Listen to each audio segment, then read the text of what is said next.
Bonjour, toujours en marge de la journée consacrée à la Corée. Nous recevons M. Akobe Georges Armand. Bonjour M. Akobe. Bonjour Joël. Alors M. Akobe, vice-président chargé des actions et de la coopération internationale. C'est exact. Merci d'avoir accepté d'être sur le plateau de Culture TV. C'est un honneur pour moi. Alors pourquoi ces journées-là? Alors disons que nous avons initié depuis quelque temps des journées pays. C'est l'occasion pour chacun des pays identifiés de pouvoir présenter les opportunités d'affaires aux opérateurs économiques ivoiriens, mais c'est aussi l'occasion de répondre aux préoccupations qu'ont les opérateurs économiques ivoiriens. Vous savez, on n'a pas toujours l'occasion de pouvoir parler aussi librement, directement à un ambassadeur. Cette plateforme permet aussi donc aux opérateurs d'avoir ce contact direct. Donc c'est un instrument de renforcement des liens d'échange entre les pays à fort potentiel.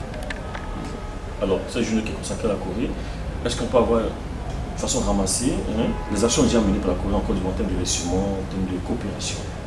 D'accord. En fait, de façon traditionnelle, si vous regardez les rapports que la Corée a avec la Côte d'Ivoire, on se rend compte que c'est plutôt dans un sens. C'est dans le sens coopération, appui à la Côte d'Ivoire, assistance à la Côte d'Ivoire, dont à la Côte d'Ivoire. Et il y a aussi le volet culturel. Jusqu'à présent, c'était ces aspects-là qui étaient mis en exergue. Malgré la présence en Côte d'Ivoire d'opérateurs clés de l'industrie coréenne, j'en veux pour preuve la présence de producteurs de véhicules que sont Hyundai et Kia.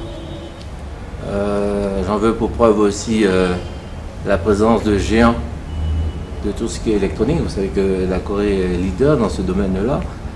Aujourd'hui, il y a une commercialisation de plus en plus importante des produits Samsung. Donc il faut promouvoir aussi donc, ces produits coréens, et LG n'est pas en reste. Donc vous voyez, vous avez des opérateurs clés coréens qui sont en Côte d'Ivoire, mais dans l'autre sens, nous n'arrivons pas encore à investir le marché coréen. Est-ce que c'est la barrière de la langue? Est-ce que les opérateurs économiques ne savent pas comment aborder ces marchés? Est-ce que ce sont les critères d'admission des produits dans ces pays qui nous posent problème? Donc autant de questions que se posent les opérateurs économiques, et ce type de rencontres permettent d'apporter des éléments de réponse. Alors aujourd'hui, en tant que membre influent de la Chambre de commerce en Côte d'Ivoire, quelle lecture faites de l'industrialisation en Côte d'Ivoire au regard du modèle économique qui nous est proposé par exemple? On pense que la Corée est un exemple réussi de développement, d'autant plus que l'économie coréenne dans les années 60 était même en retard par rapport à l'évolution que nous avions en Côte d'Ivoire, et qu'aujourd'hui la Corée est parmi les meilleures industries au monde. C'est un pays industrialisé, et la Corée est aujourd'hui peut-être la deuxième puissance mondiale. Ce qui veut dire que l'expérience de la Corée est bonne. C'est un exemple réussi de développement. Maintenant, les Coréens ont une mentalité qui est différente de la mentalité ivoirienne. Nous avons une approche aussi qui est différente. Nous avons, dans les premières années, bâti notre économie sur l'agriculture. Peut-être par rapport à des préoccupations d'autosuffisance alimentaire.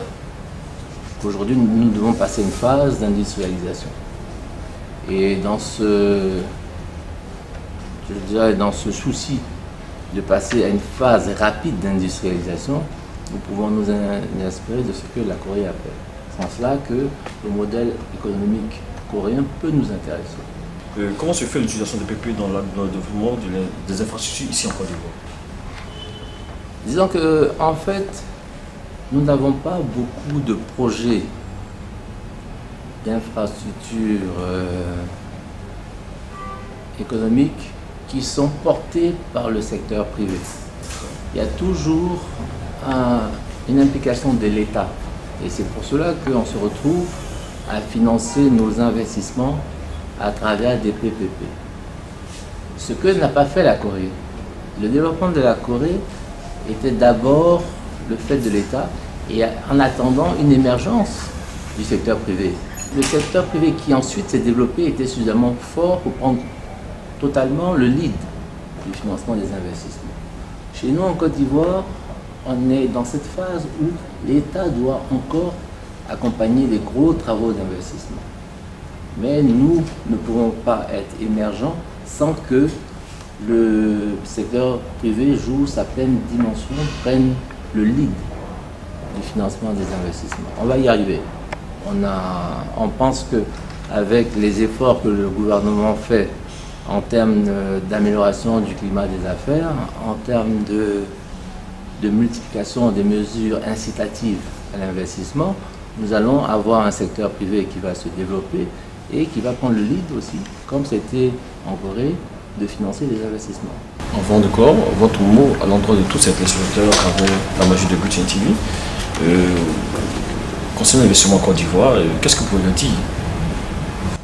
Je vais m'adresser aux Ivoiriens. À la lumière de ce qu'on a compris de l'exemple coréen, l'émergence de la Côte d'Ivoire à l'horizon 2020 ne sera possible que lorsque les Ivoiriens vont eux-mêmes s'impliquer à ce que ça devienne une réalité.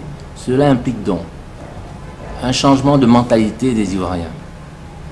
Et le présentateur coréen qui nous présentait le modèle de développement coréen a indiqué une phrase. Le PDG de Samsung disait à ses employés, le motiver, pour arriver au développement économique et devenir émergent, il faut changer de mentalité.